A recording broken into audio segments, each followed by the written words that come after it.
लोग कहते हैं इस अस्पताल के वार्ड नंबर 9 का एक डरावना नियम है। अगर रात 2 से 3 के बीच कोई मरीज आईसीयू में भर्ती होता है तो वो सुबह तक जिंदा नहीं बचता।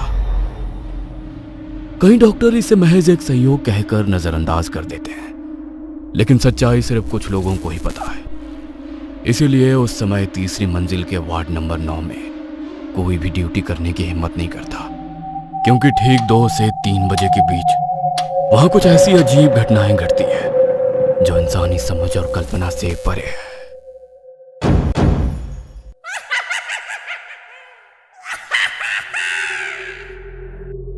बारिश उस रात सिर्फ बरस नहीं रही थी, वो टूट कर गिर रही थी, जैसे आसमान किसी चीज को धो देना चाहता हो। पुराने शहर के बाहर पहाड़ी पर बना सिविल हॉस्पिटल अंधेरे में किसी छोड़े हुए किले जैसा लग रहा था। काली दीवारें, टूटी खिड़कियां, सीलन की बदबू और हर कोने में गूंजती मशीनों की बेब। लोग कहा करते थे इस अस्पताल की तीसरी मंजिल के वार्ड नंबर 9 में रात 2 से 3 बजे के बीच सबसे ज्यादा मौतें होती हैं। कुछ डॉक्टर हंसते हुए इसे डेविल आवर्स यानी शैतान काल कह देते थे, लेकिन जो लोग यहाँ नाइट ड्यूटी करते थे उनके लिए ये कोई मजाक नहीं था, क्योंकि उस 1 घंटे में हवा तक कुछ अलग सी लगने लगती थी और हंसी अपने आप ही खामोशी में बदल जाती थी। आईसीयू की पुरानी दीवार पर टंगी घड़ी में रात के करीब 2:17 हो रहे थे। कमरे में फिनाइल, दवाइयों और नमी की मिलीजुली गंध फैली हुई थी।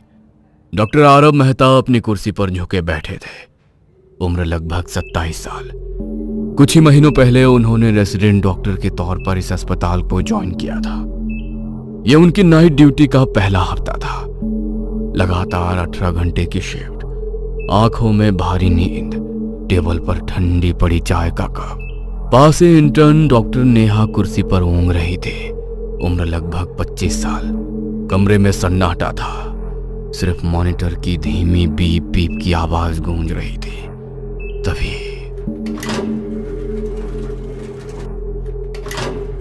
कॉरिडोर की तरफ से लिफ्ट के चलने की अजीब सी आवाज गूंजने लगी। ऐसा लग रहा था जैसे पुरानी लिफ्ट फिर से कहीं अटक गई हो। मेटल, धातु के घिसने की तीखी आवाज सन्नाटे को चीर रही थी। नेहा ने घबराकर सिर उठाया। सर, ये लिफ्ट हर रात ऐसे ही आवाज करती है क्या? आरब ने हल्की सी हंसी दबाई, लेकिन उसकी आंखों में थकान से ज्यादा कुछ और था।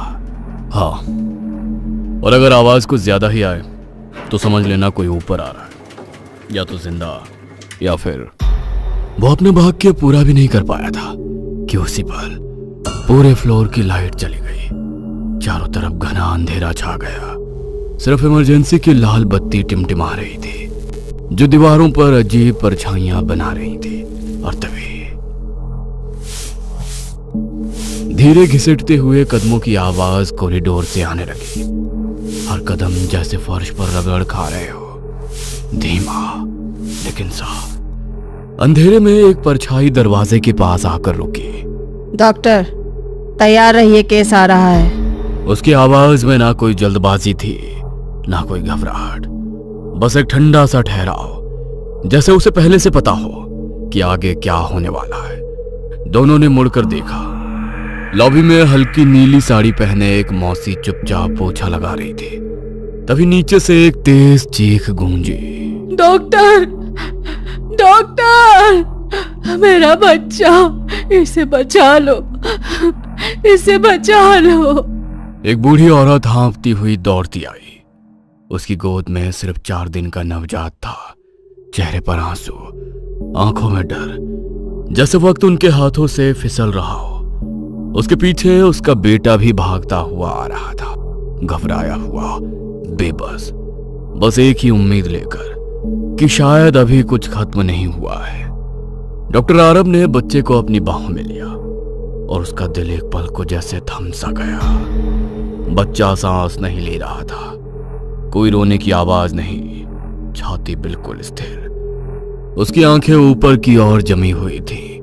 नन्हा सा शरीर अस्वाभाविक रूप से सख्त, जैसे लकड़ी का बना हो, और उसका रंग नीला काला, मानो किसी ने उसके भीतर की सारी ऑक्सीजन खींच लिया हो और पीछे सिर्फ ठंडा सन्नाटा छोड़ दिया हो।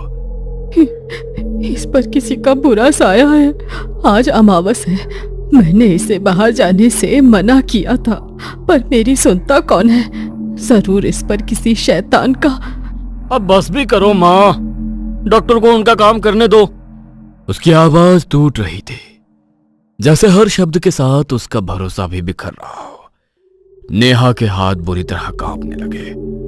उसने बच्चे की नब्ज पकड़ने की कोशिश की, लेकिन उसकी उंगलियां ठंडी पड़ती जा रही थी। पिछले महीने भी ऐसा ही बच्चा आया था, ठीक 2 बजे, सुबह होने से पहले ही चला गया।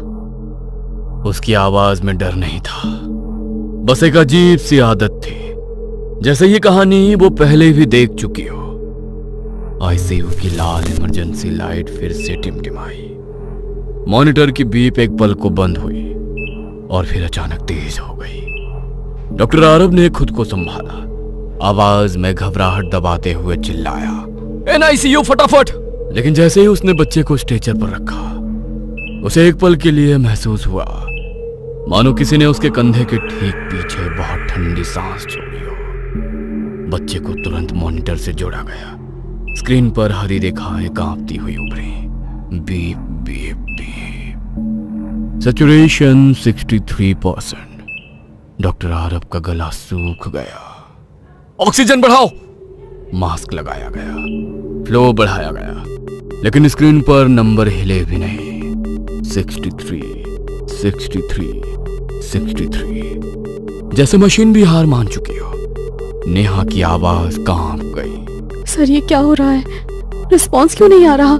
बाहर अचानक बिजली जोर से कड़की, खिड़कियों के शीशे हिल उठे, बारिश की बूंदें कांच पर तेजी से थपथपाने लगी। कमरे के अंदर ठंड अचानक बढ़ गई। एसी बंद था, फिर भी हवा बर्फ जैसी लग रही थी। डॉक्टर आरब ने बच्चे की छाती पर हल्का दबाव दिया। Come on, breathe breathe. लेकिन नवजात का शरीर असामान्य रूप से सख्त था। कोई हलचल नहीं, कोई रोना नहीं। और तभी नेहा की नजर कांच की तरफ गई। वो कांच के उस पार खड़ी सब देख रही थी। उसकी आंखें बच्चे पर जमी थी, बिना पलक झपकाए, जैसे वो किसी नतीजे का इंतजार कर रही हो, या शायद बस एक पल का। वो बुढ़िया ठीक कह रही है, वो शैतान अब इसे लेकर ही जाएगा। तभी डॉक्टर आरब ने जांच के लिए खून का सैंपल लिया। डॉक्टर आरब ने कांपते हाथों से सिरिंज भरी। धीरे धीरे सिरिंज काली होती चली गई और अगले ही पल सबके चेहरे का रंग उड़ गया। खून लाल नहीं था, वो गहरा काला था, असामान्य रूप से गाढ़ा, बिल्कुल किसी चॉकलेट सिरप जैसा भारी और चिपचिपा। डर के मारे नेहा के हाथ से टेस्ट ट्यूब छूटकर नीचे गिर गई और काला द्रव फर्श पर गिरा। लेकिन अजीब बात यह थी कि वो खून फैला नहीं, वो वहीं ठहर गया, धीरे धीरे और गाढ़ा होकर जमता हुआ, जैसे तेल, जैसे कोई जीवित चीज जमीन से चिपक गई हो। कमरे में हल्की सी धातु और सड़न की गंध भर गई और मॉनिटर की बीप एक पल को अटक गई। डॉक्टर, ये इंसानी खून नहीं लग रहा। नेहा एक कदम पीछे हट गई। उसकी सांसें तेज हो गई। उसके दिमाग में वही शब्द हथौड़े की तरह गूंज रहे थे, बुरा साया, अमावस, शैतान। और तभी बच्चे की उंगलियां अचानक हल्की सी हिली। आरब का दिमाग तेजी से दौड़ने लगा। अंधविश्वास, चीखें, बिजली की गड़गड़ाहट, सबके बीच अचानक एक साफ याद चमकी। मेडिकल कॉलेज का लेक्चर हॉल। प्रोफेसर की उंगली स्लाइड पर टिकती हुई। Chocolate coloured blood means methaemoglobinaemia. उसकी आंखें चमक उठी। नेहा, ये कोई बुरा साया, ये शैतान नहीं है, नहीं है, पॉइजनिंग है। ये ब्लड में ऑक्सीजन है, लेकिन ये उसे कैरी नहीं कर पा रहा। नेहा हक्का बक्का उसे देखने लगी। मॉनिटर पर सिचुएशन अभी भी गिरा हुआ था। आरब तुरंत दादी की तरफ मुड़ा। बच्चे को क्या दिया था, सच बताइए। कुएं का पानी पिलाया था और बाबा की दी हुई राख नजर उतारने के लिए। एक पल को कमरे में सन्नाटा छा गया। आरब की आंखों में समझ उतर आई। उसने दांत भींचे। नाइट्रेट्स! कुएं के पानी में नाइट्रेट्स हो सकते हैं। वो ब्लड्स को मेथियोमोग्लोबिन में बदल देते हैं, इसलिए ये काला हो गया है। तो इलाज? मैथिलीन ब्लू। Store room. नेहा दौड़ती स्टोर रूम तक पहुंची, पर दरवाजे पर बाहरी ताला लटका हुआ था। वहां पर पहरेदारी के लिए एक वार्ड बॉय बैठा था। वार्ड बॉय हिचकिचाते हुए बोला, अब स्टोर रूम पर तो ताला लगा है मैडम, सुबह खुलेगा, नियम है। नेहा की आंखों में घबराहट और गुस्सा एक साथ चमक उठे। वो चीखी, सुबह तक बच्चा जिंदा नहीं रहेगा, वो मर जाएगा। कॉरिडोर में सन्नाटा पसर गया।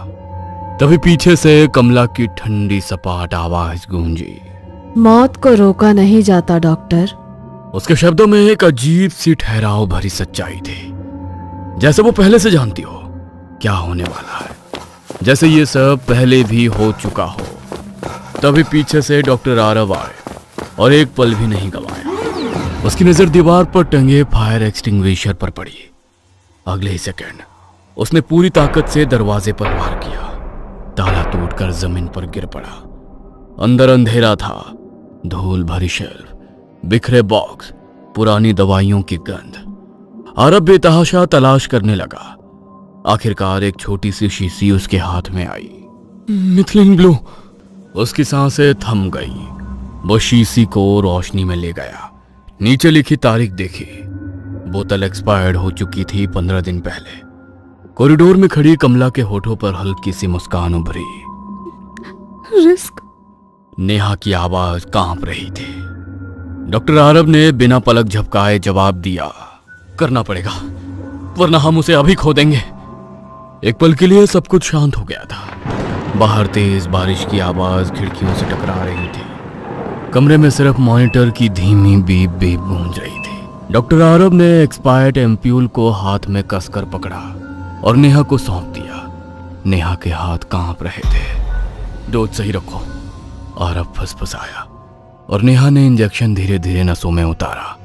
पहला मिनट, मॉनिटर की बीप अब धीमी पड़ने लगी थी, जैसे हर धड़कन लड़खड़ा रही हो। दूसरा मिनट, उसकी सांसें उथली होती जा रही थी।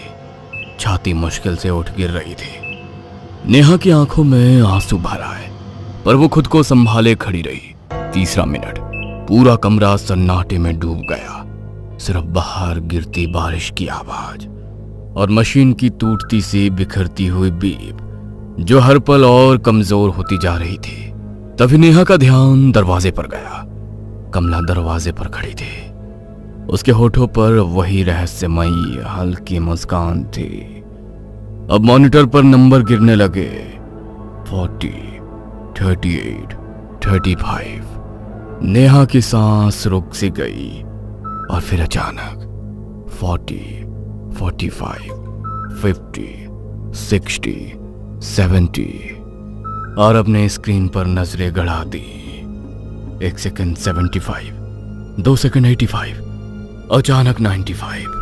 बीप की आवाज तेज और स्थिर हो गई और अगले ही पल बच्चे ने जोर से रोना शुरू कर दिया। तेज, भरपूर तेज बच्चा रोने लगा। उसके गालों पर गुलाबी रंग लौट आया।